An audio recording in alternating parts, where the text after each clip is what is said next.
اور داؤد نے ان سرداروں سے جو ہزار ہزار اور سو سو پر تھے، یعنی ہر ایک سر لشکر سے صلاح لی۔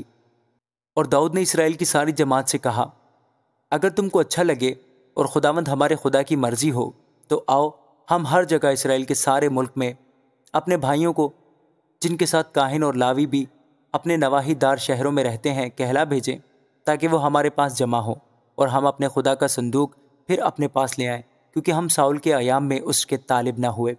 تب ساری جماعت بول اٹھی کہ ہم ایسا ہی کریں گے، کیونکہ یہ بات سب لوگوں کی نگاہ میں ٹھیک تھی۔ تب داؤد نے مصر کی ندی سیہور سے حمات کے مدخل تک کے سارے اسرائیل کو جمع کیا تاکہ خدا کے صندوق کو کریت یاریم سے لے آئیں۔ اور داؤد اور سارا اسرائیل بالا کو، یعنی کریت یاریم کو جو یہودا میں ہے، گئے تاکہ خدا کے صندوق کو وہاں سے لے آئیں، جو کروبیوں پر بیٹھنے والا خداوند ہے اور اس نام سے پکارا جاتا ہے۔ اور وہ خدا کے صندوق کو ایک نئی گاڑی پر رکھ کر امیداب کے گھر سے باہر نکال لائے، اور عزا اور اخیو گاڑی کو ہانک رہے تھے۔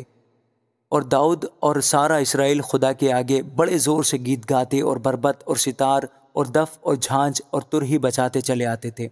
اور جب کیدون کے کھلیان پر پہنچے تو عزا نے صندوق کے تھامنے کو اپنا ہاتھ بڑھایا، کیونکہ بیلوں نے ٹھوکر کھائی تھی۔ تب خداوند کا قہر عزا پر بھڑکا اور اس نے اس کو مار ڈالا، اس لیے کہ اس نے اپنا ہاتھ صندوق پر بڑھایا تھا، اور وہ وہیں خدا کے حضور مر گیا۔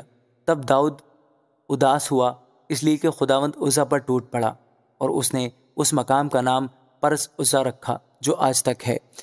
اور داؤد اس دن خدا سے ڈر گیا اور کہنے لگا کہ میں خدا کے صندوق کو اپنے ہاں کیوں کر لاؤں؟ سو داؤد صندوق کو اپنے ہاں داؤد کے شہر میں نہ لایا، بلکہ اسے باہر ہی باہر جاتی عبید ادوم کے گھر میں لے گیا۔ سو خدا کا صندوق عبید ادوم کے گھرانے کے ساتھ اس کے گھر میں 3 مہینے تک رہا، اور خداوند نے عبید ادوم کے گھر اور اس کی سب چیزوں کو برکت دی۔ آمین۔